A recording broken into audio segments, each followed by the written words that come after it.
Good morning, everybody. Wanted to touch base. Oh, by the way, happy Monday. Want to touch base real quick and go through something that I don't know how many agents or even investors really think about it or consider it.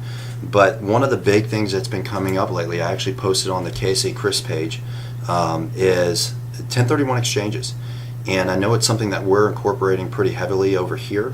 And if you haven't explored it, you know, it's definitely an angle that I think you should definitely take into consideration.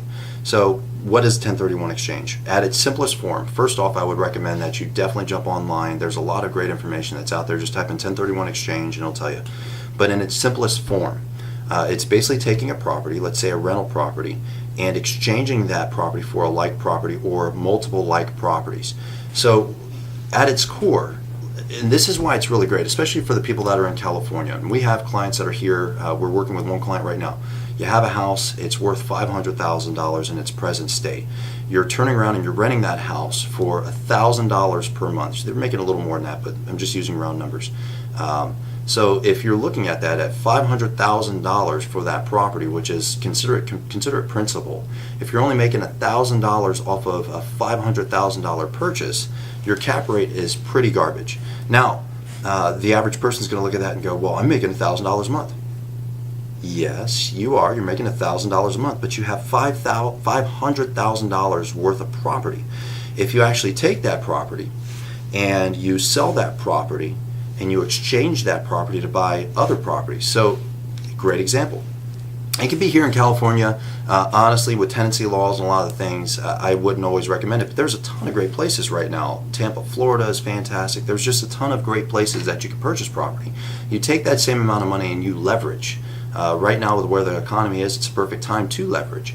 So you're going out and buying a turnkey house for $100,000, let's say $150,000. You're going to leverage the bank to actually, let's say you want to do, and you don't even have to use a bank, you use a hard money lender as well. Let's say you're going to go out there and purchase property, $150,000, you're going to pay 50% of it. If it were me, I would say I would probably drop about $50,000 on it and leverage $100,000. You can buy up to 10 properties, right? Total. But off of that $500,000, okay, if I'm leveraging, let's even say $100,000. So there's only a $50,000 mortgage on each one of these properties with leverage. You can buy 5 properties, and then when you look at the cash flow, if you can turn around and rent those at $150,000, if you can rent those, which most of those rent anywhere from about $800 a month, so almost close to $1,000. Is the cash flow better? If you do the math, it's fantastic. It's unbelievably fantastic. And it's all about, you know, cap rate. So if you're listening to this and you're like, what is cap rate? Same thing, people. Jump online. The Google machine is one of the most amazing inventions ever built. Just Google cap rate, and it's going to give you, and maybe I'll sit down, if somebody starts replying to these things and they go, Chris, you know, I don't understand what cap rate is, I don't understand, you know, how this works, you can even call me. Send me a message.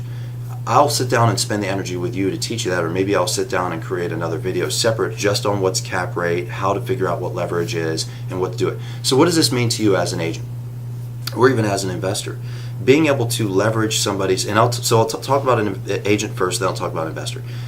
Being able to have somebody that says, I'm in California, I want to leverage my money and purchase more homes. Well, now you have a $500,000 sale, and then you're going to turn around and you're going to help that person find a qualified agent for a referral to purchase 5 other properties. Not bad.